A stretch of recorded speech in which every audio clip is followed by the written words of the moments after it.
안녕하세요. 우크라이나에서 온 마리아입니다. 공부를 엄청 잘하던 제 친한 친구가 있었는데요. 명문대를 포기하고 극소수만 뽑는 여군 특수학교에 들어가 여군이 되었어요. 한국 해병대처럼 군사 훈련 엄청 강하게 받고 있다고 들었어요. 한국에 갔더니 군인 참선 출신이었던 아버지와 평생 원수가 되었다고 하더라고요. 그 친구의 이야기를 들려드릴게요.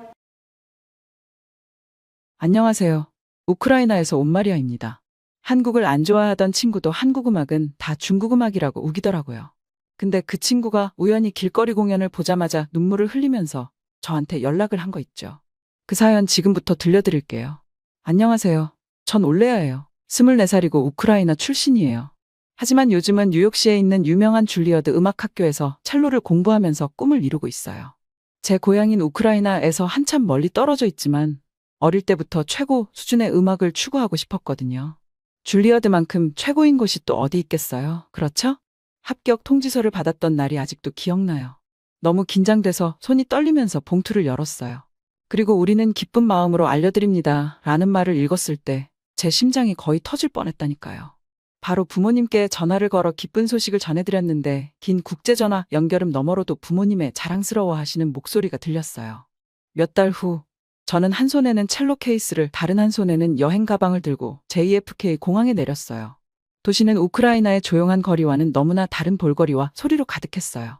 압도되는 느낌이었지만 웃음을 멈출 수가 없었어요. 정말로 해내고 있었거든요. 저는 줄리어드 학생이 될 거였어요. 캠퍼스에 도착한 순간부터 저는 제 사람들을 찾았다는 걸 알았어요. 거기에 있는 모든 사람들이 저처럼 음악을 살았고 음악으로 숨 쉬었어요. 우리는 밤새도록 연습실에 남아서 테크닉을 완벽하게 다듬고 악기에 마음을 쏟아부었죠. 그리고 물론 공연도 있었어요. 독주회, 콘서트, 쇼케이스까지. 무대에 서는 순간마다 제가 있어야 할 곳에 정확히 있다는 느낌이 들었어요. 하지만 줄리어드를 아무리 사랑한다 해도 항상 쉽지만은 않았어요. 경쟁이 치열했고 최고가 되어야 한다는 압박감이 끊이지 않았죠. 몇 주 동안 애써 연습했던 곡을 다른 학생들이 연주하는 걸 보면 열등감이 엄습해왔어요. 정말 여기 있을 자격이 있는 걸까요? 프로 음악가로 성공할 수 있을까요? 제 룸메이트 링닝을 만나면서 그런 의심은 더욱 심해졌어요. 링닝은 중국 출신이었고 저처럼 첼리스트였어요. 하지만 거기까지가 우리의 공통점이었죠. 링닝은 영재였어요. 모든 걸 아무 힘들이지 않고 해내는 그런 음악가였죠. 3살 때부터 연주를 시작했다고 하더라고요. 실력이 입증된 거죠. 그의 테크닉은 완벽했고 음악성은 타의 추종을 불허했어요. 본인도 그걸 알고 있었고요. 거의 오만함에 가까운 자신감이 있었어요. 마치 스타로 태어났다는 듯이 말이에요. 처음에 전 링닝에 매료되었어요. 현을 누비는 그의 손가락을 넋놓고 바라보곤 했죠. 하지만 시간이 지날수록 제 룸메이트에게는 어두운 면이 있다는 걸 깨달았어요. 그는 한국과 한국 문화에 대해 뿌리 깊은 편견을 가지고 있었고 그걸 표현하는 걸 꺼리지 않았거든요. 처음에는 여기저기서 작은 말들이 나왔어요. 한국 유학생 나연이가 전통 악기인 가야금으로 독주회 오디션을 봤을 때 링닝은 코웃음을 쳤죠. 가야금은 중국 악기야. 한국인들은 그냥 베껴서 자기들 거라고 주장하는 거지. 라고 말했어요. 당시엔 한국 문화에 대해 잘 몰랐기에 그냥 고개를 끄덕였어요. 하지만 링닝의 말이 점점 더 잦아지면서 불편해지기 시작했죠. 가야금만이 아니었어요. 한국 음식부터 한국 대중음악까지 부정적으로 말할 게 항상 있었거든요. 말을 할수록 전 자신도 모르게 그의 편견에 물들어갔어요. 그녀는 믿을 수 없을 정도로 재능 있는 음악가였어요. 제가 꿈꿀 수 있는 그런 타고난 재능 말이에요. 그녀의 연주를 들을 때마다 뱃속 깊은 곳에서 불타오르는 시기심을 느꼈죠. 왜 내가 저렇게 잘할 순 없을까? 왜 그녀는 그렇게 쉽게 해내는 걸까? 나연이의 재능이 어찌 보면 불공평하다고 스스로를 납득시키기 시작했어요. 한국인이라는 점, 가야금을 가지고 자랐다는 점 때문에 그녀가 유리하다는 거죠. 전 6살 때부터 첼로를 켜왔다는 건 안중에도 없었어요. 제 마음속으로 나연이의 성공은 저에 대한 모욕이었거든요. 돌이켜보면 링닝의 편견에 제가 얼마나 영향을 받았는지 부끄러워요. 한 사람의 편견을 근거로 전체 문화를 판단하는 게 잘못됐다는 걸 마음속으로는 알고 있었어요. 하지만 저 자신의 불안감과 질투심에 사로잡혀 정작 중요한 걸 보지 못했죠. 결국 모든 게 링닝이랑 겨울방학 때 프라하로 여행을 갔을 때 절정에 이르렀어요. 우리는 구불구불한 도시의 거리를 걸으며 멋진 건축물을 감상하고 보헤미안 분위기를 만끽하고 있었죠. 그리고 모퉁이를 돌았을 때 우리는 그녀를 보게 되었어요. 그녀는 젊은 한국 여성이었고 버스킹 유튜버였어요. 전통 한복을 입고 가야금을 연주하고 있었죠. 그런데 그냥 가야금이 아니었어요. 햇빛에 반짝이는 정교한 구슬로 현이 장식되어 있었거든요. 그리고 그 현에서 흘러나오는 소리는 제가 이제껏 들어본 적 없는 것이었어요. 아련하고 비현실적이면서도 어딘가 깊은 역사와 전통의 뿌리를 두고 있는 듯한 느낌이었죠. 저는 그 자리에 넋을 잃고 서서 사랑과 상실, 기쁨과 슬픔의 이야기를 들려주는 듯한 멜로디를 타닥타닥 연주하는 그녀의 손가락을 바라봤어요. 그리고 그녀가 노래를 부르기 시작하자 가야금과 완벽한 조화를 이루며 솟구치는 목소리에 제 내면에서 무언가 바뀌는 걸 느꼈죠. 그녀가 부른 노래는 한국 가수 이명웅의 유명한 트로트 곡을 커버한 거였어요. 가사는 이해할 수 없었지만 그 뒤에 깃든 감정은 고스란히 느낄 수 있었죠. 마치 음악이 언어와 문화를 초월해 보편적인 무언가를 건드리며 제 영혼에 직접 말을 걸고 있는 것 같았어요. 링링을 힐끗 봤는데 그도 제가 느끼는 바를 같이 느끼고 있는지 궁금했거든요. 하지만 그의 얼굴은 울퉁불퉁 찌푸려져 있었고 팔짱을 꼭 낀 채였죠. 말도 안 돼. 라고 그가 중얼거렸어요. 그냥 중국 음악을 베끼고는 자기들 거라고 우기는 거야. 그 순간 무언가가 저에게 똑 떨어졌어요. 그래요. 가야금은 중국에서 유래했을지도 모르죠. 그리고 중국과 한국 사이에는 길고 복잡한 역사가 있다는 것도 알아요. 하지만 그런 역사를 근거로 한 문화의 전통 음악 전체를 무시하는 건 편협한 생각이에요. 음악에 대해 제가 믿어온 모든 것, 즉 음악이 사람들을 하나로 모으고 국경을 초월하며 장벽을 허물 수 있는 힘이 있다는 제 믿음의 정면으로 반하는 거였죠. 다시 그 한국 여성에게로 시선을 돌렸어요. 그녀가 음악에 온 마음을 쏟아붓는 모습을 보면서 저는 조용히 다짐했죠. 다시는 편견이 제 판단력을 흐리게 두지 않을 거예요. 항상 열린 마음과 가슴으로 음악에 다가설 거라고요. 여행의 나머지는 휙휙 지나갔지만 그 순간만큼은 오래도록 제 가슴에 남았어요. 프라하에서의 그 멋진 경험 이후 저는 줄리아드 기숙사로 돌아가는 게 너무 기다려졌어요. 한국과 한국 음악에 대한 질문들로 제 머릿속이 붕 떠 있었거든요. 마치 제가 간절히 더 잘 이해하고 싶어하는 새로운 세상을 엿본 것 같았어요. 하지만 먼저 나연이 그녀랑 얘기를 나눠봐야겠다고 생각했죠. 기숙사에 도착했을 때는 이미 늦은 시간이라 복도는 조용했어요. 대부분의 학생들은 이미 잠자리에 들어 힘든 연습과 수업을 위해 휴식을 취하고 있었죠. 제 방으로 걸어가는데 연습실 중 한 곳에서 가야금 소리가 들려왔어요. 선율이 아름답고 복잡했고 저는 마치 불빛에 이끌린 나방처럼 그 소리에 이끌렸죠. 연습실 안을 살짝 들여다보니 나연이 연주에 완전히 몰두하고 있었어요. 그녀의 손가락이 가야금 줄 위로 춤을 추듯 움직였고 그 선율은 마치 그리움과 희망의 이야기를 들려주는 것 같았어요. 잠시 그 자리에 서서 음악의 아름다움과 연주자의 기량에 넋을 잃고 있었죠. 마침내 용기를 내어 문을 살며시 두드렸어요. 나연이는 제가 거기 서 있는 것을 보고 깜짝 놀라며 고개를 들었어요. 올레야. 그녀는 따뜻한 미소를 지으며 말했죠. 이렇게 늦은 시간에 여기서 뭐 하는 거야? 갑자기 쑥스러워졌지만 제 말을 하기 위해 애썼어요. 방금 프라하 여행에서 돌아왔는데 제가 말을 꺼냈죠. 거기서 한국 여성이 가야금을 연주하는 믿을 수 없을 만큼 놀라운 공연을 봤어요. 제가 한국 음악과 문화에 대해 얼마나 모르는지 깨닫게 됐죠. 그녀가 좀 더 자세히 알려줬으면 해서요. 나연이의 얼굴이 신남으로 환해졌어요. 그럼 그녀가 저를 가리키며 말했죠. 우리 문화를 올레아랑 함께 나누고 싶어. 그리고 그 다음 몇 시간 동안 저와 나연이는 그 연습실에 함께 앉아서 가야금의 역사부터 한국 사회에서 음악의 역할까지 모든 것에 대해 이야기를 나눴어요. 그녀는 어린 나이부터 한국에서는 음악이 삶에 스며들어 있다고 했죠. 피아노든 가야금이든 다른 악기든 거의 모든 아이들이 악기를 배운대요. 한국에선 음악이 단순히 재미나 오락을 위한 것이 아니야. 나연이가 설명했어요. 그것은 우리 민족의 정체성을 이루는 근본적인 부분이야. 공연이나 콘서트에서 모두가 함께 노래하고 참여하는 거야. 그것은 사람들을 하나로 모으고 공유된 감정과 경험을 표현하는 방식이지. 나연이의 이야기를 들으며 저는 깊은 감탄과 존경심이 제 안에서 자라나는 것을 느꼈어요. 여기 이렇게 뚜렷하게 자신의 나라와 전통을 사랑하면서도 다른 문화에 대해 엄청난 개방성과 호기심을 가진 사람이 있다는 게 놀라웠죠. 그녀는 우리와 그들 사이에 벽을 세우거나 선을 긋는 데는 관심이 없었어요. 그저 자신의 고유한 유산의 아름다움과 풍요로움을 기꺼이 듣고자 하는 사람이라면 누구와도 나누고 싶어 했던 거죠. 그 후 몇 주 동안 나연이는 저를 줄리아드의 다른 한국 학생들에게 소개해줬어요. 우리는 함께 식사를 하고 음악을 연주하고 서로의 문화를 가르쳐 주었죠. 저는 한국어로 몇 가지 기본 표현을 배웠고 심지어 가야금도 연주해봤어요. 그들과 시간을 함께 보낼수록 한국에 대한 제 편견과 오해가 녹아내리고 한국 사람들의 따뜻함과 친절함, 개방성에 대한 깊은 감사의 마음으로 대체되었어요.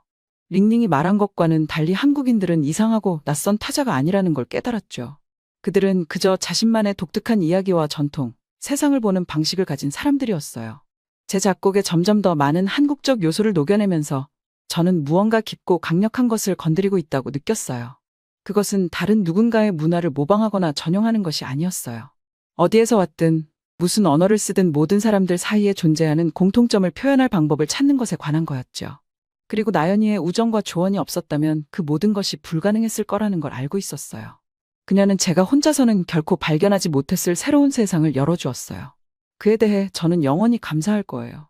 연습실에서의 그 늦은 밤 대화들을 되돌아보면 그것들이 제 인생에서 가장 변화를 가져온 순간들 중 하나였다는 걸 깨닫게 돼요. 그 순간들은 제가 열린 마음을 갖고 제 것과 다른 문화에서 배우고 감사할 줄 아는 자세에 힘을 가르쳐 주었죠. 그리고 결국 음악이 사람들을 하나로 모으고 가장 넓은 분열마저도 극복할 놀라운 능력을 가지고 있음을 보여주었어요. 그래서 줄리아드에서의 삶의 스트레스와 압박감에 휩싸일 때마다 저는 나연이와 한국 친구들과 함께 보낸 그 순간들을 떠올려요. 웃음과 함께 나눈 식사, 함께 음악을 만드는 기쁨을 기억하는 거죠. 그러면 제가 저 자신보다 훨씬 더 큰 무언가의 일부라는 걸 알기에 새로운 목적의식과 영감을 느껴요. 그것이 바로 음악의 진정한 선물 아닐까요? 음악은 우리가 말을 넘어, 정치를 넘어, 우리를 갈라놓으려 하는 모든 것들을 넘어 서로 소통할 수 있게 해주죠. 그리고 종종 너무 갈라지고 양극화된 것처럼 느껴지는 세상에서 그런 소통은 그 어느 때보다 중요해요. 그래서 제 음악적 여정을 계속해 나가면서 그 교훈들을 마음에 새기려 해요. 저는 매 새로운 경험에 호기심과 개방성으로 다가가고 모든 문화와 전통 속에서 아름다움과 인간성을 찾으려고 노력해요. 무엇보다 사람들을 하나로 모으고 상처를 치유하며 분열을 극복하는 음악의 엄청난 힘을 기억하려고요. 결국 그게 다예요. 명성이나 음악을 통해 얻은 부, 찬사는 아니에요. 더 가치 있는 것들이죠. 음악을 만들고 그것을 세상과 나누는 단순하면서도 깊은 기쁨 말이에요. 그리고 그 점에서 저는 언제나 나연이와 이 길을 걸어오며 만난 모든 놀라운 사람들에게 감사할 거예요. 학기가 끝나갈 무렵 나연이랑 저는 엄청 가까워졌어요. 음악, 문화, 인생에 대해 밤새도록 수많은 대화를 나누면서 우리의 우정은 꽃피웠죠. 나연이는 제게 너무나 많은 새로운 관점과 경험을 열어주었고 제 삶에 나연이가 있다는 게 너무나 감사했어요. 어느 날 마지막 수업을 마치고 짐을 싸면서 나연이가 조심스러운 미소를 지으며 제게 말했어요. 올리야, 방학 때 나랑 한국에 놀러 갈래? 내 고향도 보여주고 내가 좋아하는 곳들도 소개해주고 싶어. 그 제안에 저는 깜짝 놀랐지만 동시에 너무 기뻤어요. 우리가 그렇게 많이 이야기했던 문화와 음악을 나연이의 조국에서 직접 경험할 수 있다니? 꿈만 같았죠. 몇 주 후 저는 인천공항에 내렸어요. 세계에서 가장 멋진 공항 중 하나라고 들었는데 깔끔하고 현대적인 건축과 세관 절차의 효율성에 감탄했죠. 미국에서 익숙했던 혼잡하고 복잡한 공항과는 너무나 달랐어요. 서울로 들어가면서 모든 것이 얼마나 깨끗하고 질서정연한지 감탄할 수밖에 없었어요. 거리는 깨끗했고 대중교통은 시계처럼 정확했으며 어디를 봐도 사람들은 목적의식과 시민정신을 가지고 일상을 살아가고 있었죠. 정말 인상적이었어요. 하지만 가장 놀라웠던 건 안전과 안심이었어요. 항상 조심해야 하는 뉴욕에서 와서 밤에도 두려움 없이 걸을 수 있고 물건을 놓고 가도 도난 걱정을 하지 않아도 된다는 게 정말 놀라웠죠. 나연이는 한국의 범죄율이 세계에서 가장 낮은 수준이고 서로에 대한 신뢰와 존중이 문화에 깊이 뿌리박혀 있다고 설명해줬어요. 다음 며칠 동안 나연이는 고향을 둘러보며 저를 데려갔어요. 경복궁을 방문하고 푸르른 산을 하이킹하고 다양한 맛있는 한국 음식을 맛보았죠. 하지만 저에게 가장 기억에 남는 건 전통 시장 방문이었어요.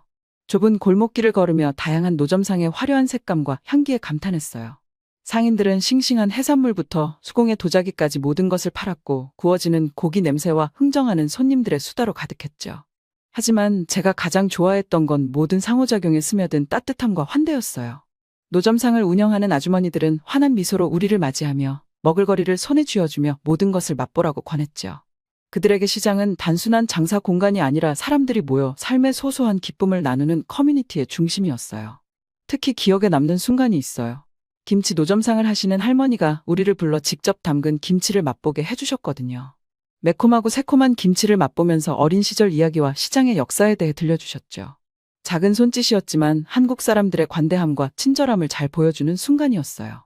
또 다른 잊을 수 없는 경험은 나연이와 친구들과 함께 K-팝 콘서트에 참석한 거였어요. K-팝 팬들의 전설적인 열정에 대해 들어본 적은 있었지만 그날 밤 관객들의 엄청난 에너지와 흥분을 준비할 수는 없었죠. 밴드가 무대에 오르자 관중석에서는 귀청이 터질 듯한 환호와 함성이 터져 나왔어요. 팬들은 빛나는 야광봉을 완벽한 동시성으로 흔들며 모든 가사를 억눌릴 수 없는 기쁨으로 따라 불렀죠. 그리고 밴드가 발라드를 부르자 모든 관객이 핸드폰 불빛을 들어 올렸는데 마치 별들로 둘러싸인 것 같았어요. 나연이와 친구들이 노래를 부르고 춤을 추는 모습을 보며 이것이 바로 음악의 본질이라는 깨달음이 스쳤어요. 완벽함이나 기술적 숙련도가 아니라 순간에 빠져드는 순수한 기쁨, 노래와 리듬에 대한 공유된 사랑을 통해 다른 사람들과 연결되는 것 말이에요. 그날 밤 호텔로 걸어가면서 나연이가 미소 지으며 제게 말했어요. 올리야, 나는 항상 내 나라와 문화를 사랑해왔어. 하지만 내 눈을 통해 보고 너처럼 그것을 소중히 여기는 사람과 함께 나누면서 다시 한번 사랑에 빠졌어. 걸으며 감사함과 경이로움이 밀려오는 걸 느꼈어요. 한국에서의 시간이 일생일대의 경험이었고 남은 인생 동안 소중히 간직할 선물이란 걸 알았죠. 그리고 음악가로서의 여정이 어디로 날 데려가든 이 놀라운 나라와 문화의 일부를 항상 가슴 깊이 간직할 거란 걸 알았어요. 뉴욕행 비행기에 올라탈 때쯤 저는 흥분과 가능성으로 가득 찼어요. 한때 너무나 모르던 나라와 문화를 사랑하게 되었고 모든 경계와 차이를 넘어 사람들을 하나로 만드는 음악의 힘에 대한 새로운 감사함을 얻었죠. 하지만 무엇보다 저는 나연이라는 진정한 친구를 얻었어요. 그녀는 제게 자신의 세상을 열어주었고 열정과 꿈을 나누었으며 환대와 관용의 진정한 의미를 보여주었죠. 그리고 그 점에 대해 저는 영원히 감사할 거예요. 한국에서의 시간이 끝났다는 걸 알았지만 그곳에서 얻은 추억과 교훈이 영원히 함께할 거란 것도 알았어요. 그리고 그 지식과 함께 음악이 삶을 변화시키고 다른 어떤 것도 할 수 없는 방식으로 사람들을 하나로 만들 수 있다는 믿음으로 앞으로의 도전에 맞설 준비가 되었어요. 4장. 새 학기가 시작되면서 저는 다시 한번 줄리아드의 익숙한 복도로 돌아왔어요. 주변에는 열정 가득한 학생들의 분주함이 느껴졌죠. 하지만 수업과 연습에 몰두하면서도 무언가 변했다는 느낌을 떨칠 수가 없었어요. 한국에서의 경험, 배운 교훈, 그리고 쌓은 우정이 제가 음악과 세상을 바라보는 근본적인 방식을 변화시켰거든요. 시간이 흘러 줄리아드에서의 마지막이 다가올수록 저는 점점 더 큰 압박감을 느꼈어요. 졸업 연주회는 눈앞에 다가와 있었죠. 지난 4년간 배우고 이뤄낸 모든 것을 마지막으로 선보이는 무대였어요. 두려운 동시에 설레는 일이었죠. 학교와 음악계에 제 발자취를 남기고 제가 정말 무엇을 할 수 있는지 모두에게 보여줄 수 있는 기회였으니까요. 하지만 연습실에 앉아 악보를 살피고 곡을 고르면서 저는 딱 맞는 곡을 찾는데 어려움을 겪었어요. 연주회가 단순히 테크닉을 뽐내거나 식상한 클래식 곡을 반복하는 것 이상이 되길 바랐거든요. 음악가로서, 한 인간으로서 제가 걸어온 여정과 배운 교훈을 진실되게 표현하고 싶었어요. 그러던 중 마치 번개처럼 깨달음이 스쳐 지나갔어요. 한국에서의 시간, 그곳에서 경험한 놀라운 음악과 문화가 떠올랐죠. 가야금의 구슬픈 선율, K-팝의 강렬한 비트, 풍부한 전통 민요가 생각났어요. 그 순간 저는 이것이야말로 제가 연주회에서 선보이고 싶은 것임을 깨달았죠. 새로운 목적 의식을 가지고 열심히 준비했어요. 연습실에서 긴 시간을 보내고 한국 음악에 대한 모든 자료를 찾아 헤맸죠. 악보와 녹음을 공부하고 이 장르에 경험이 있는 교수님과 음악가분들께 조언을 구했어요. 도움과 지지를 얻고자 나연 씨에게도 연락했죠. 천천히 그리고 확실하게 작품이 형태를 갖추기 시작했어요. 클래식과 한국적 요소가 융합된 청중을 서울의 분주한 거리에서 한적한 시골로 데려다주는 듯한 느낌의 곡이었죠. 전통 민요 선율을 짜넣고 K-팝과 인디 록의 리듬과 악기 편성을 도입했으며 심지어 나연이가 직접 연주하는 가야금 파트도 포함했어요. 연주회 날짜가 다가오자 저는 흥분과 기대감으로 가득 찼어요. 제가 시도하는 것이 색다르고 심지어 위험할 수도 있다는 것을 알았지만 그것이 제 자신과 제가 믿는 바에 진실되다는 것도 알고 있었죠. 그리고 마침내 그날이 왔을 때 무대에 올라서자 평온함이 저를 감싸는 것을 느꼈어요. 연주를 시작하자 관객들의 반응이 달라지는 것을 느낄 수 있었어요. 그들이 음악에 예상치 못한 전개에 놀라고 기뻐하는 것이 느껴졌죠. 한국에서 느꼈던 모든 열정과 감정, 제 인생을 바꾼 사람들과 문화에 대한 사랑과 감사함을 쏟아부었어요. 마지막 음이 사라지자 홀은 우레와 같은 박수 소리로 가득 찼어요. 관객들의 얼굴을 바라보니 친구들과 가족의 눈에 눈물이 반짝이고 있었고 맨 앞줄에 앉은 나연 씨는 자랑스러워하며 환하게 웃고 있었죠. 그 순간 정말 특별한 것을 이뤘다는 걸 알았어요. 최후의 인사를 하고 무대 뒤로 걸어 나오면서 기쁨과 성취감이 밀려왔어요. 위험을 감수하고 마음과 본능을 따랐더니 상상할 수 없을 만큼 멋진 결실을 맺었죠. 하지만 그보다 더 중요한 건 음악을 통해 가장 깊은 제 모습을 표현하고 영혼의 일부를 세상과 나눌 수 있는 방법을 찾았다는 거예요. 연주회가 끝나고 사랑하는 사람들과 함께 모여 포옹을 나누고 축하 인사를 주고받으며 그 순간에 여운에 젖어 있을 때 저는 이 경험을 영원히 간직할 것임을 알았어요. 한국은 믿을 수 없을 만큼 멋진 음악과 문화뿐만 아니라 제 자신과 이 세상에서의 제자리에 대한 더 깊은 이해를 주었죠. 그리고 제 음악을 통해 무언가를 되돌려줄 방법을 찾았어요. 제 인생을 영원히 바꾼 나라와 사람들에 대한 감사와 사랑을 표현하는 거죠. 앞으로를 내다보며 저는 제 앞에 펼쳐진 흥분과 가능성을 느꼈어요. 음악가로서의 여정이 아직 끝나지 않았음을 배우고 창조하고 세상과 나누고 싶은 것들이 아직도 많이 남아있음을 알았죠. 하지만 어디로 가든 한국에서 배운 교훈과 사랑을 항상 간직할 거예요. 그것들은 제 존재 그 자체에 녹아 있으니까요. 그래서 선선한 뉴욕의 밤거리로 발을 내디디며 저는 평화롭고 분명한 목적의식이 느껴졌어요. 제 목소리, 소명, 진정한 자아를 찾았으니까요. 그리고 음악이 저희 인도자가 되어준다면 제가 이룰 수 있는 것에는 한계가 없다는 걸 알게 되었죠. 김치는 중국 건데 왜 한국은 자꾸 김치가 한국 음식이라고 하죠? 한국은 중국 음식을 베낄 줄밖에 모르는 것 같아요. 한 이탈리아 요리사가 한국에 와서 김치를 먹더니 이건 중국에서 만든 요리를 갖다 베낀 것이라고 하며 침을 뱉었다고 합니다. 그 이탈리아 요리사에게 한 한국 요리사가 와서 김치를 그녀의 얼굴에 던져버렸다고 하는데요. 어떻게 된 일일까요? 안녕하세요. 저는 이탈리아 요리사 32살 이즈벨라입니다. 한국행 비행기를 타게 될 줄은 꿈에도 생각지 못했습니다. 설렘과 걱정이 뒤섞인 마음으로 비행기를 타고 있습니다. 불과 몇 주 전만 해도 저는 로마의 한 무대에 서서 권위 있는 이탈리아 요리 대회에서 최고상을 받았습니다. 고향에 부엌에서 기술을 연마하고 할머니에게 파스타 만드는 비법을 배우고 지중해의 대담한 풍미를 제 요리에 불어넣으며 수년간의 노력의 정점이었습니다. 하지만 이제 저는 완전히 낯선 곳으로 향하고 있습니다. 바로 한국입니다. 몇 달 전 요리 대회에서 선보인 제 파스타를 드신 국제요리 교류 프로그램 PD가 제게 자신의 프로그램에 출연해보지 않겠냐고 물었습니다. 저는 엄청나게 고민했어요. 사실 안 좋게 생각하는 나라였죠. 한국은 중국인 멘토에게 들은 이야기를 제외하면 거의 아는 게 없는 나라입니다. 그는 항상 한국 음식은 중국 음식을 모방한 것에 불과하며 한국인은 창조보다는 모방을 좋아하는 민족이라고 말했죠. 제가 한국을 좋아할 이유가 없었습니다. 요리를 베낀다는 말에 선입견을 가지게 되었죠. 비행기가 인천국제공항에 착륙하고 저는 눈앞에 보이는 광경에 놀라고 말았습니다. 터미널은 높은 천장과 반짝이는 바닥으로 매끈하고 흠잡을 데가 없습니다. 세관을 통과하고 화장실로 향하는 길에 모든 것이 깨끗할 뿐만 아니라 무료라는 사실에 놀랐습니다. 무료임에도 칸마다 비데가 설치되어 있었고 젖은 손을 말릴 수 있는 손건조기도 있었어요. 그리고 공항 푸드코트로 향하던 중 김밥을 파는 노점을 발견했습니다. 호기심이 발동한 저는 주인 아주머니에게 다가가 유리 뒤에 늘어선 형형색색의 김밥을 가리킵니다. 이게 뭐죠? 이탈리아 억양이 진하게 묻습니다. 카운터 뒤에 있던 여성이 미소를 지으며 서툰 영어로 초밥과 비슷하지만 한국식입니다. 라고 대답합니다. 밥, 채소, 고기를 김에 말아서 먹는 음식이에요. 저는 고개를 끄덕이며 손에 쥔 낯선 화폐가 낯설게 느껴지는 몇 원을 꺼냅니다. 김밥을 한 입 베어 물고는 깜짝 놀라 눈을 크게 떴습니다. 소박하지만 맛있고 밥은 완벽하게 간이 되어 있고 채소는 아삭하고 신선했습니다. 이 음식은 중국 것은 아닌 것 같았습니다. 제 셰프께서 이런 음식은 만드신 적이 없거든요. 한국 전통 음식으로 유명한 전주로 향하는 기차에 몸을 실었습니다. 창밖으로 시골 풍경이 스쳐 지나가면서 이곳에 오게 된 사건들을 다시 한번 떠올려 봅니다. 이탈리아 요리사인 제가 중국 음식을 싸구려로 흉내내는 나라에서 무엇을 배울 수 있을까요? 하지만 국제 무대의 유혹을 뿌리치기엔 너무 강렬했습니다.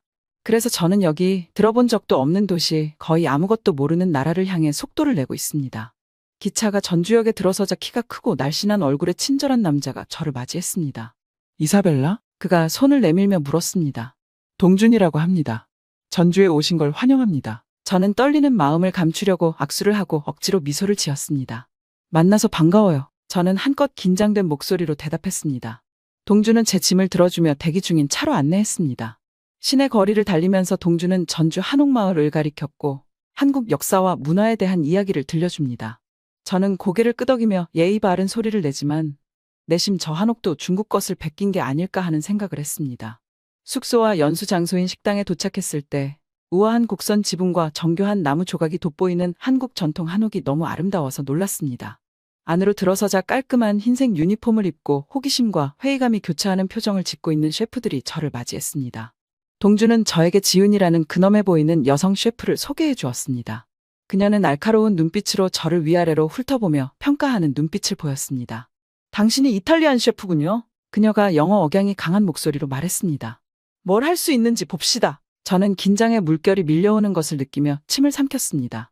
제가 재능 있는 요리사라는 건 알지만 낯선 곳에서 낯선 얼굴들에 둘러싸여 갑자기 사기꾼이 된 것 같은 기분이 들었습니다. 과연 제가 한국 주방에서 살아남을 수 있을까요? 제 요리의 가치를 증명할 수 있을까요? 앞치마를 두르고 가스레인지에 올라서면서 심호흡을 하고 제가 여기 있는 이유를 떠올립니다. 배우고, 성장하고, 제가 어떤 사람인지 세상에 보여주기 위해서입니다. 제 능력밖의 일이지만 그렇다고 해서 멈추지 않겠습니다. 저는 이탈리아 요리에 떠오르는 스타 이사벨라이고, 한국에서 어떤 도전이 기다리고 있든 해낼 준비가 되어 있습니다. 한국 셰프들에게 진정한 이탈리안 요리가 무엇인지 보여줄 준비가 되었다는 결연한 마음으로 칼을 들고 일터로 향했습니다. 제 여정은 이제 막 시작되었고, 이 주방에서 배우게 될 교훈은 상상도 못했던 방식으로 제 삶을 변화시킬 것입니다. 전주의 한 전통 한식당 주방에 들어서자 설렘과 긴장감이 뒤섞인 기분이 들었습니다. 동준 셰프가 제 옆에 서 있는데 그의 존재감이 든든하면서도 위협적이었습니다. 그는 저에게 칼을 건네며 카운터에 쌓인 채소 더미를 향해 손짓을 했습니다. 오늘은 기본부터 시작하겠습니다. 그가 말합니다. 김치는 한국 요리의 기본입니다. 거의 모든 식사에 곁들여지는 발효 채소 요리입니다. 저는 생각에 잠긴 채로 고개를 끄덕였습니다. 김치에 대해 들어본 적은 있지만 항상 약간 회의적이었거든요. 중국인 멘토가 김치는 원래 중국 요리이고 한국인이 단순히 모방한 것이라고 말한 적이 있었거든요. 하지만 동준이 채소를 썰기 시작하는 모습을 보면서 의구심을 뒤로 미루고 배움에 집중했습니다. 먼저 다진 채소와 고추, 마늘, 새우젓으로 만든 새빨간 양념장을 함께 버무렸습니다. 매콤하고 톡 쏘는 냄새가 눈시울을 적시고 코끝을 따끔거리게 합니다. 채소에 양념을 버무리는 동안 동준 씨가 김치의 역사에 대해 설명해 줬습니다. 김치는 1000년이 넘는 시간 동안 한국 요리의 일부였습니다. 라고 그는 말합니다. 김치는 원래 길고 혹독한 겨울 동안 채소를 보존하기 위한 방법으로 개발되었습니다. 시간이 지나면서 각 지역마다 고유한 품종과 맛을 개발하면서 한국 식사의 필수품이 되었습니다. 동준은 한국 김치의 역사에 대해 말해주기 시작했습니다. 김치는 정말 중국 것인지 한국 것인지 헷갈렸어요. 동준이 말하는 김치의 역사는 정말 자세했고 현실적이었거든요. 저는 일단 당장 해야 하는 것에 집중하기로 했습니다. 한식의 깊이와 복잡함에 매료되어 열심히 이야기를 들었습니다. 김치를 유리병에 담아 발효시키면서 아직 배워야 할 것이 얼마나 많은지 깨닫기 시작했습니다. 그 후 며칠 동안 저는 새로운 각오로 교육에 매진했습니다. 잡채, 비빔밥 등 한국 전통 요리를 만드는 방법을 배웠습니다. 하지만 제가 배우는 것은 기술과 레시피뿐만이 아니었어요. 다른 셰프들과 함께 일하면서 한식의 문화와 역사에 대해 더 깊이 이해하게 되었죠. 어느 날 동준이 근처 마을로 여행을 가자고 저를 초대했어요. 마을에서 가을 추수를 기념하는 축제가 열리는데 동준은 한국 전통 잔치를 준비해달라는 부탁을 받았습니다. 마을에 도착하자마자 저는 감동을 받았습니다. 할머니부터 어린 아이들까지 모두가 힘을 합쳐 준비를 돕고 있었어요. 뚝배기, 그릴, 찜통 등을 갖춘 거대한 야외 주방을 함께 만드는 모습을 보며 경외감을 느꼈습니다. 동준이와 저는 잔치 준비를 시작했습니다. 마을 텃밭에서 갓 수확한 채소를 이용해 김치를 엄청나게 많이 담그기 시작했어요. 고기와 해산물을 뜨거운 숯불에 구워 고소한 양념장에 버무려 먹기 시작했습니다. 고기와 김치가 가득 들어있는 만두를 잔뜩 만들었어요. 또 멸치로 깊은 육수를 우려낸 잔치 국수로 만들었습니다. 정말 하나같이 다 맛있어 보였어요. 이런 게 한국 음식이었다니. 하루가 지나면서 마을과 주민들과 유대감을 느끼기 시작했습니다. 그들은 정말 따뜻했어요. 그리고 한국 음식에 대한 자부심이 대단했습니다. 한국 음식은 정성이 엄청 많이 들어간 음식이에요. 그래서 쉽게 잊혀지지 않죠. 그 말을 들을 때까지만 해도 한식에 대해 너무 큰 의미 부여를 하는 게 아닌가 비웃었습니다. 하지만 지금껏 준비한 한국 요리를 맛보면서 맛의 깊이와 복잡함에 감탄했습니다. 그날 저녁 공동 식탁에 둘러앉아 만찬을 즐기던 저는 동준에게 뜸을 들이며 질문을 던졌습니다. 중국인 멘토가 김치는 원래 중국 요리라고 말한 적이 있어요. 제가 머뭇거리며 말했습니다. 그게 사실이에요? 동준이의 눈이 놀라움에 커졌다가 분노했습니다. 아니, 전혀 사실이 아니에요. 그가 단호하게 말합니다. 김치는 수백 년 전으로 거슬러 올라가는 역사와 전통을 가진 한국 고유의 요리입니다. 김치와 특정 중국 발효 채소 사이에 몇 가지 비슷한 점이 있는 것은 사실이지만 기술과 맛은 완전히 다릅니다. 저는 부끄러움이 밀려오는 것을 느끼며 고개를 끄덕였습니다. 지금까지 한국 요리를 만들고 먹어보며 느꼈기 때문이에요. 한국 요리는 한국만의 것이 확실했습니다. 중국 셰프 밑에서 배우며 온갖 중국 요리를 먹어온 제가 자부할 수 있었어요. 그리고 제 편견과 선입견이 한식의 풍성함과 다양성을 제대로 감상하지 못하도록 저를 가로막고 있었다는 것을 깨달았습니다. 죄송합니다. 제가 고개를 살짝 숙이며 말했습니다. 그런 사실을 더 잘 알았어야 했는데. 동준의 표정이 부드러워지며 손을 뻗어 제 어깨를 토닥여 주었습니다. 괜찮아요. 그가 말했어요. 중요한 건 이즈벨라가 지금 여기 와서 셰프로서 배우고 성장하고 있다는 겁니다. 그리고 한국의 진정한 맛을 경험하기 위해 이곳에 오게 되어 기쁩니다. 마을의 따뜻한 온기와 웃음소리에 둘러싸여 그곳에 앉아있자니 감사와 기쁨이 저를 덮치는 것을 느꼈습니다. 아직 배워야 할 것이 많다는 것을 알지만 앞으로의 여정이 기대되었습니다. 그리고 지금 이 순간 한국 음식과 문화의 진수를 경험할 수 있는 기회를 주셔서 감사하다는 생각을 하게 되었습니다. 오늘은 요리 대회가 열리는 날이라 뱃속에서 설렘과 긴장이 뒤섞여 덜덜 떨었습니다. 지난 몇 주 동안 동준과 함께 열심히 훈련하며 한식에 대한 모든 것을 배우고 저만의 퓨전 요리를 완성하기 위해 노력했습니다. 주방에 들어서자 익숙한 고추장과 참기름 냄새가 저를 반겼습니다. 다른 셰프들은 이미 채소를 썰고 고기를 재우며 열심히 일하고 있었습니다. 저는 심호흡을 하고 앞치마를 허리에 단단히 묶으며 시작할 준비를 했습니다. 먼저 재료를 준비하고 필요한 모든 것을 카운터에 깔끔하게 정리해 놓았습니다. 제가 가장 좋아하는 두 가지를 결합한 요리를 만들기로 했어요. 이탈리아 파스타와 한국 삼겹살입니다. 저는 이 요리를 김치 삼겹살 파스타라고 부르며 맛있게 만들어지길 기도했습니다. 먼저 삼겹살을 얇게 썰어 고추장, 간장, 꿀을 섞은 양념에 재우는 것으로 시작해요. 돼지고기가 재워지는 동안 저는 김치 작업을 시작했습니다. 맛있는 김치의 핵심은 발효 과정에 있다는 것을 배웠기 때문에 며칠 전부터 미리 한 통을 준비해 두었습니다. 김치를 한 입 크기로 자르면서 한국에 처음 왔을 때를 떠올리지 않을 수 없었습니다. 처음에는 김치가 중국 요리를 싸게 모방한 것이라는 잘못된 소문을 믿고 김치에 대해 회의적이었죠. 하지만 김치의 역사와 전통에 대해 자세히 알게 되면서 제가 얼마나 잘못 알고 있었는지 깨달았습니다. 김치는 그 자체로 풍부하고 복합적인 풍미를 지닌 진정한 한국 고유의 음식입니다. 길고 혹독한 겨울을 견디기 위해 수세기 동안 채소를 발효시켜 보존해온 한국인의 독창성과 소환을 보여주는 증거입니다. 요리를 계속 만들면서 자부심과 감사한 마음이 저를 덮치는 것을 느낍니다. 동준 셰프와 다른 셰프들에게서 배울 수 있는 기회와 이 놀라운 요리 전통의 일부가 될 수 있어서 정말 감사하게 생각했습니다. 어느새 대회가 시작될 시간이 되었습니다. 저는 설레는 마음으로 제자리에 앉았습니다. 다른 셰프들은 모두 믿을 수 없을 정도로 재능이 뛰어나기 때문에 제가 기회를 잡으려면 최고의 실력을 보여줘야 한다는 것을 알고 있습니다. 시계가 똑딱거리기 시작하면서 저는 요리를 시작했습니다. 파스타면이 다 익을 때까지 삶은 다음 양념한 삼겹살과 김치를 넣고 버무렸어요. 참기름을 살짝 뿌리고 파를 뿌려 고명으로 얹은 다음 뒤로 물러나서 제 요리를 감상했습니다. 김치의 선명한 붉은색과 파스타의 크림소스의 흰색이 대비를 이루면서 요리가 아름답게 보였습니다. 심호흡을 하고 손을 살짝 떨면서 심사위원의 테이블로 가져갔습니다. 심사위원들이 한입 베어 물 때 저는 긴장감에 숨을 참았습니다. 심사위원들이 놀라움에 눈을 크게 떴다가 맛을 음미하며 집중하는 모습이 눈에 선합니다. 마침내 심사위원들이 고개를 끄덕이며 찬사를 보내자 안도감이 밀려오는 것을 느꼈습니다. 정말 훌륭해요. 심사위원 중 한 명이 얼굴에 미소를 띠며 말합니다. 매콤한 김치와 진한 삼겹살의 조합이 완벽하고 파스타 면이 식감을 더해주네요. 잘 먹었습니다. 저는 자부심과 성취감이 밀려오는 것을 느끼며 감사한 마음으로 고개를 숙였습니다. 아직 배워야 할 것이 많다는 것을 알지만 이 순간 저는 진정으로 제 소명을 찾은 것 같다고 느꼈습니다. 대회가 막바지에 이르렀을 때 제가 2위를 차지했다는 사실을 알게 되어 정말 기뻤습니다. 동준과 다른 셰프들의 지원과 지도가 없었다면 이룰 수 없었던 놀라운 성과였습니다. 함께 한국식 바비큐와 소주를 마시며 축하를 나누다 보니 지난 여정을 되돌아보지 않을 수 없었습니다. 불과 몇 달 전까지만 해도 저는 세상을 보는 시야가 좁고 회의적인 이탈리안 셰프였습니다. 하지만 지금은 완전히 새로운 맛과 가능성의 세계에 눈을 뜨게 된 것 같아요. 한국에서의 시간이 얼마 남지 않았다는 것을 알고 있지만 앞으로의 미래가 더욱 기대되었습니다. 벌써부터 이탈리안 요리와 한식의 장점을 결합한 새로운 퓨전 요리를 구상하고 있고 하루빨리 전 세계인과 공유하고 싶어요. 하지만 그보다 제가 배운 교훈과 맺은 우정에 더 감사하고 있습니다. 한국은 저에게 요리 기술과 레시피 이상의 많은 것을 가르쳐 주었습니다. 전통의 힘, 공동체의 중요성, 새로운 경험을 받아들이는 것의 아름다움에 대해 배웠습니다. 동료 셰프들의 웃는 얼굴을 바라보고 있으면 따뜻함과 소속감이 저를 감싸는 것을 느낍니다. 저는 비록 이방인으로 한국에 왔지만 더 큰 무언가의 일부가 되어 떠나는 것이니까요. 비행기에서 내려 이탈리아 땅에 발을 내딛자 만감이 교차하는 것을 느꼈습니다. 한국으로 떠난 지 몇 달이 지났는데 그 사이 제가 상상할 수 없었던 방식으로 성장하고 변화한 것 같습니다. 하지만 지금은 익숙한 에스프레소 향과 갓 구운 빵 냄새를 맡으며 편안함과 친숙함이 저를 감싸는 것을 느꼈습니다.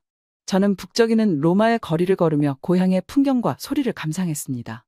자갈길과 고대 유적은 제가 기억하는 그대로지만 왠지 지금과는 다른 느낌이 들었습니다. 아마도 새로운 눈으로, 완전히 새로운 맛과 가능성의 세계에 눈을 떴기 때문일 거예요. 레스토랑에 도착하자 익숙한 얼굴들이 저를 맞이했습니다. 직원들과 단골 손님들이 모두 저를 환영해 주었고 따뜻함과 감사함이 저를 감싸는 것을 느꼈습니다. 제가 없는 동안에도 레스토랑이 원활하게 운영되고 충성도 높은 고객들에게 맛있는 이탈리안 요리를 제공해 주었으니까요. 하지만 주방에 들어서자 새로운 사명감과 설렘이 저를 덮치는 것을 느꼈어요. 지난 몇 주 동안 이탈리안 요리와 한식의 장점을 결합한 새로운 퓨전 요리를 구상해왔고 하루빨리 전 세계와 공유하고 싶었습니다. 저는 다양한 재료와 기법을 실험하며 이탈리아 요리의 풍부하고 고소한 풍미와 한국 김치의 매콤하고 발효된 맛을 혼합하는 것부터 시작했습니다. 바삭한 빵과 면도한 파마산을 얹은 김치 리조또와 고추장 까르보나라 같은 요리는 잠든 미각도 깨울 만큼 매콤한 맛이 일품이었습니다. 일을 하다 보면 한국에서의 시간과 그곳에서 만난 멋진 사람들을 떠올리게 되더라고요. 인내심과 친절함으로 한식의 기본을 알려주던 동준 씨의 모습과 전주 마을 사람들이 저를 두 팔 벌려 환영해 주던 모습이 기억에 남습니다. 김치와 고추장의 풍미가 혀 위에서 춤을 추던 모습, 그리고 낯설기만 했던 한식의 깊이와 복잡함을 알게 된 것도 기억에 남습니다. 또한 한국에서 배운 교훈, 단순히 요리 기술과 레시피를 넘어서는 교훈에 대해 생각하게 되었습니다. 전통의 힘과 문화유산 보존의 중요성에 대해서도 배웠습니다. 새로운 경험을 받아들이는 것의 아름다움과 다른 사람들과 함께 식사를 나누는 기쁨에 대해서도 배웠습니다. 그리고 가장 중요한 것은 진정한 이해와 감사는 열린 마음과 기꺼이 배우려는 자세에서 비롯된다는 것을 배웠다는 것입니다. 새 메뉴를 마무리하면서 자부심과 설렘이 저를 덮치는 것을 느꼈습니다. 이탈리아 고객들에게 새로운 퓨전 요리를 소개하면서 위험을 감수하고 있다는 것을 알고 있지만 감수할 만한 가치가 있다는 것도 알고 있습니다. 그리고 처음 선보이는 김치 리조또와 고추장 까르보나라가 주방에서 나가는 모습을 보면서 기대감과 기쁨이 저를 덮치는 것을 느꼈습니다. 고객이 첫 한 입 베어 물며 놀라움과 기쁨으로 눈을 크게 뜨는 모습을 지켜보았습니다. 기쁨의 감탄사를 연발하는 소리를 들으며 제가 성공했음을 알 수 있었습니다. 그 후 몇 주 동안 새로운 퓨전 메뉴에 대한 소문이 들불처럼 퍼져나갔습니다. 이탈리아 전역에서 음식 평론가와 블로거들이 제 요리를 맛보기 위해 찾아왔고 리뷰는 호평으로 가득했습니다. 그들은 대담하고 예상치 못한 맛과 이질적으로 보이는 두 가지 요리 사이에 간극을 좁힌 제 방식에 찬사를 보냅니다. 하지만 무엇보다도 가장 큰 보람은 제 퓨전 요리가 사람들을 하나로 모으는 모습을 볼 때였습니다. 이탈리아 할머니들이 한국 유학생들과 나란히 앉아 같은 음식을 먹으며 함께 맛있다고 탄성을 지르는 모습을 보면 정말 뿌듯했습니다. 음식과 문화에 대한 공통된 사랑으로 유대감을 형성하는 모습이니까요. 제 요리가 대화를 촉발하고 새로운 우정을 쌓아가는 모습을 보면서 자부심과 사명감이 생겨나는 것을 느꼈습니다. 몇 주가 지나고 몇 달이 지나면서 퓨전 요리에 대한 열정이 점점 더 커지는 저를 발견했습니다. 태국, 베트남, 일본 요리의 요소를 제 요리에 접목해 다른 아시아의 풍미와 기법을 실험하기 시작했어요. 그러는 과정에서 전에는 상상할 수 없었던 방식으로 성장하고 변화하는 제 자신을 발견하게 되었죠. 하지만 그 모든 과정에서 한국에서 배운 교훈은 결코 잊을 수 없습니다. 저를 자신의 삶과 주방으로 초대해주고 음식, 문화, 인간 경험에 대해 많은 것을 가르쳐준 놀라운 사람들을 결코 잊지 못할 것입니다. 요리를 통해 다른 문화를 이해하고 함께 더불어 공존할 수 있는 방법에 대해 가르쳐 주었으니까요. 앞으로 제 요리 여정이 어디로 향하든 제 마음속에는 언제나 한국의 한 조각이 남아있을 것입니다. 한국은 제가 상상할 수 없었던 방식으로 저를 변화시켜준 나라이며 저에게 준 놀라운 경험과 교훈에 대해 영원히 감사할 것입니다. 그래서 한국 소주 한 잔을 하늘에 올리며 지금 이 순간을 있게 해준 놀라운 여정을 위해 건배합니다.